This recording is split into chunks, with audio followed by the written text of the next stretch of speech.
তো hello' dear friends, মই আহিলোঁ আজি নতুন এখন ফাৰ্ম চাবলৈ। ইয়াৰ বাহিৰৰ পৰা দেখাইছোঁ ফাৰ্মখন। তো লগৰ এজনে খুলিছে নতুনকৈ ফাৰ্ম এখন গাঁৱতে, হাঁহৰ ফাৰ্ম হয়। আৰু এইফালে দৰ্জাখন খুলি ভিতৰলৈ সোমাই গৈছোঁ আপোনালোকক ফাৰ্মখন দেখাবৰ কাৰণে। আৰু এইফালে দেখিছে দানা পানী সকলো ষ্টকত থৈ দিয়া আছে ভিতৰত। আৰু এইফালে দেখিছে চাৰিও চাইডে ফাৰ্মখনৰ বস্তা দিয়া হৈছে। বস্তা দিয়াৰ এটাই কাৰণ হাঁহৰ পোৱালিখিনিয়ে ঠাণ্ডা ভাৱটো নাপায়, যাতে বাহিৰৰ পৰা ঠাণ্ডা ভাৱটো ভিতৰত নোসোমায়, সেইটো কাৰণে এনেকৈ দিয়া হৈছে। আৰু ফাৰ্মখনৰ বহলটো হৈছে 8 ফুট আৰু লাম্বাৰটো হৈছে 17 ফুট বা 18 ফুট তেনেকুৱা হ'ব।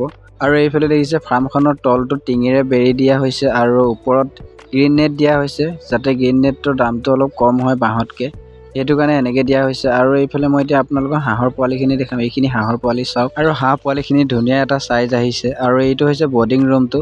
বৰ্ডিং ৰুমটো আপোনালোকে এনেকৈ বনাই ল'ব, কাৰ্টনেদি প্লেন চিট ব্যৱহাৰ নকৰাকৈ বনাব পাৰিব। কম খৰচত এইটো বৰ্ডিং ৰুম বনাব পাৰিব এনেকৈ। আৰু এইফালে দেখিছে এইখিনি হাঁহৰ পোৱালিখিনি।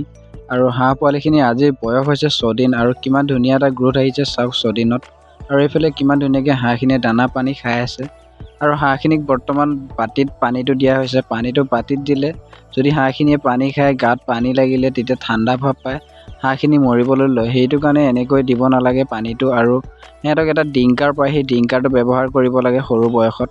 আৰু এইখন দেখিছে ছাইডতে মুৰ্গী ফাৰ্ম এখন খুলিছে সৰুকৈ, কণী প্ৰডাকশ্যনৰ কাৰণে মুৰ্গী অলপ আনি থৈ দিয়া আছে। আৰু চাওক কিমান ধুনীয়াকৈ ছাইডটো গ্ৰীণ নেট দি বেৰি লোৱা হৈছে। এতিয়া আপোনালোকক দেখাম মেডিচিন। এইটো হৈছে লিগজেন পাউডাৰ, মৰ্ণিং খুৱাব লাগে হাঁহ পোৱালিখিনি অনাৰ পৰা 3 দিন বয়সলৈ। আৰু এইটো হৈছে ভিমাৰেল, হাঁহৰ পোৱালিৰ কাৰণে এইটো ধুনীয়া এটা মেডিচিন। আৰু এটা হৈছে এইটো অষ্টভেট। এই অষ্টভেটটো হৈছে আপোনাৰ ভিটামিনৰ, আৰু ভিমাৰেলটো হৈছে লিভাৰৰ, দুইটা মিক্স কৰি পানীৰ লগত খুৱাব লাগে আবেলি আবেলি। আৰু এইটো মেডিচিন হৈছে ORS প্লাছ। এই মেডিচিনটো মুৰ্গী বা হাঁহ পোৱালি যেতিয়া গাড়ীৰ পৰা নমাই ফাৰ্মত ভৰোৱা হয়, তেতিয়া পানীৰ লগত মিক্স কৰি আধা ঘণ্টামানৰ কাৰণে এই পানীটো খাব দিব লাগে, যাতে হাঁহ মুৰ্গীখিনিয়ে এনাৰ্জি পায়। আৰু এইটো হৈছে প্ৰিষ্টাটা দানা, দেখিছে এইটো 0 চাইজ দানা হয়। সৰু বয়সত হাঁহ মুৰ্গীক এই দানাটো ইউজ কৰা হয় প্ৰথম। আৰু মই মোৰ এক্সপিৰিয়েঞ্চৰ ফালৰ পৰা অলপ শিকাই দিলোঁ হাঁহক কেনেকৈ সৰু বয়সত মেইনটেইন কৰিব লাগে। আৰু এইখিনি হাঁহৰ পোৱালি বয়স আজি 6 দিন, কিমান ধুনীয়া এটা গ্ৰোথ আহিছে চাওক 6 দিনত। তো আজিলৈ বাই বাই, আকৌ লগ পাম নেক্সট এটা মিনি ব্লগত। Bye bye.